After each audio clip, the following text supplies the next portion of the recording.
Shalom, Yashala Shalom. First and foremost, I want to give all praise, honor, and glory to the Most High Yahweh.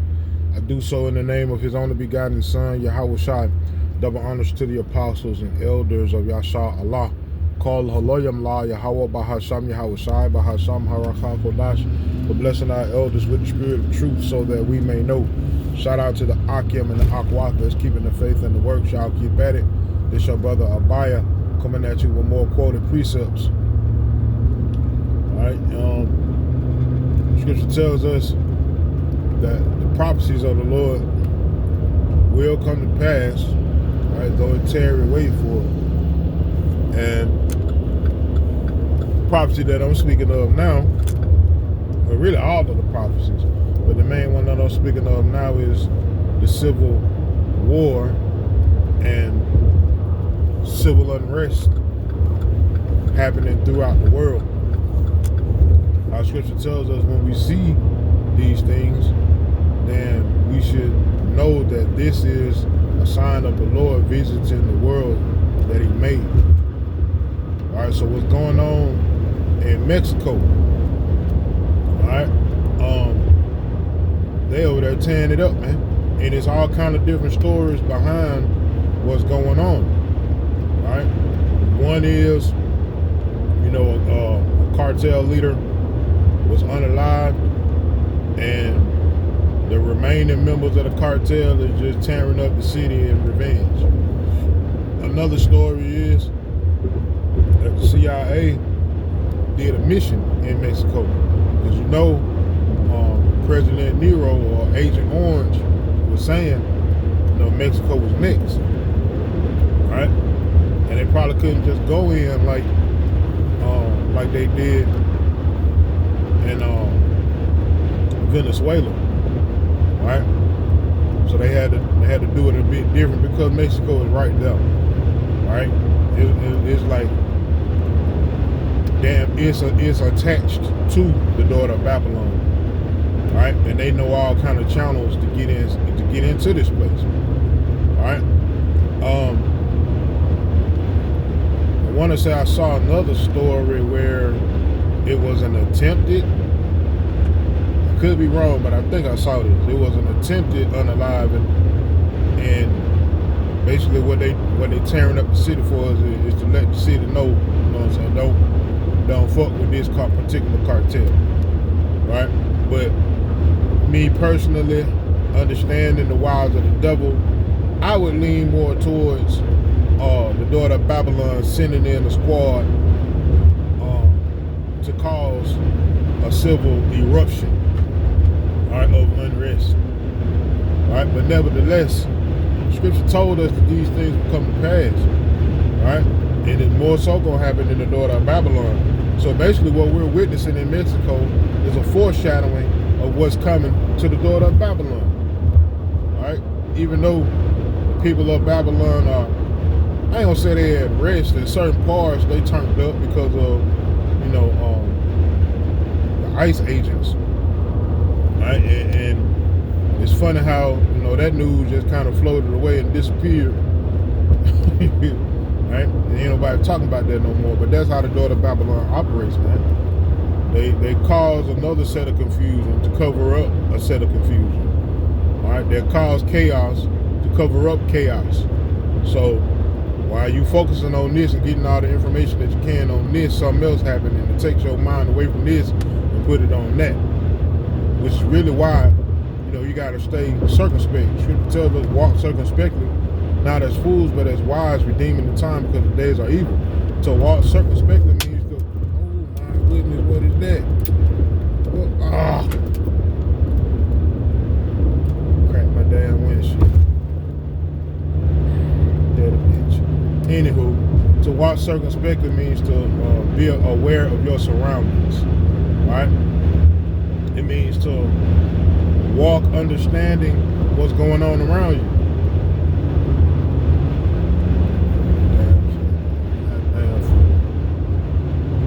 And if you do so, you'll be aware of what's going on, why it's going on, right? The reasoning of things, you'll already be aware of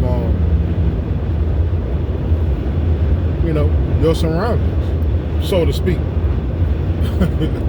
Right? So your spirit won't react like an individual that does not know what's going on, that doesn't have an idea of who the devil is, how he operates, what's his different schemes and plots and plans that he's done in times past, so forth and so on. It won't take you, by surprise when these things happen. You're gonna get out your way. Okay, you don't want to get over. So that means speed up so I can get over. But yeah, those things will definitely be coming to the daughter of Babylon, man. You can expect it, right? Especially off of so what else I've heard in the news. I saw that the daughter of Babylon tried to sell a bond, and they weren't able to. The only way they were able to get out the bond was through Wall Street, who is legally obligated to purchase bonds if they go up for sale and nobody buys, which is something that ain't happened. That don't happen, right? In the daughter of Babylon, they hold, in the world rather, they used to hold the currency of the daughter of Babylon at elite status, but due to recent events, that's not so, right? Events such as the BRICS nations and just being able to directly deal with other nations that have spending power or trading power as well. Where in times past, the daughter of Babylon had, trading power and a monopoly, right? Couldn't nobody else do it because they had it on lock, right? So that's going to affect the currency in this place. Then on top of that, President Nero, Agent Orange, put a damn tariff on the world, right? Not just on certain countries, this nigga put it on the world.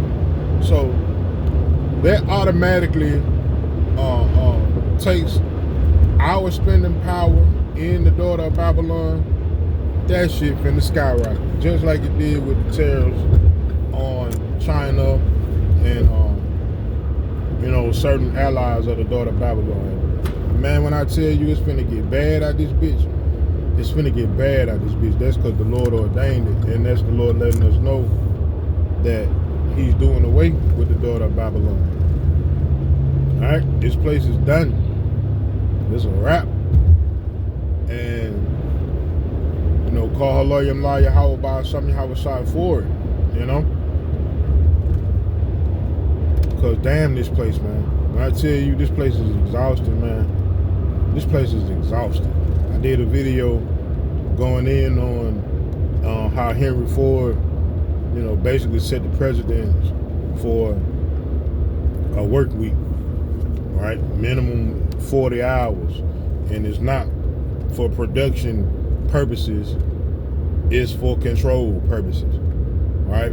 To have a person not be able to be anything but a damn worker for the daughter of Babylon, which ensures slavery, which is why we gotta wake up at whatever in the morning or at night or in the evening, however it is you work, to go to these different plantations and basically work your life away, and they only give you enough time as far as being off to somewhat recoup your energy to do this shit again. That's why you don't get nothing but 2 days or maybe 3, right?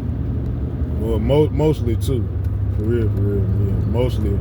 Mostly is 2. But you do have some places that you get 3 out. You got some places that you get 4 out. but it varies, right? You'll get fall off 1 week or one couple weeks, and then it changes. And next you'll get 3, something like that. But nevertheless, man, this place is exhausting, man. Everything about this place is exhausting. All right, the mindset of the people, the system, the demons that float. You know what I mean? That torture people in their minds. That try to get you to go off. This place is something else, man.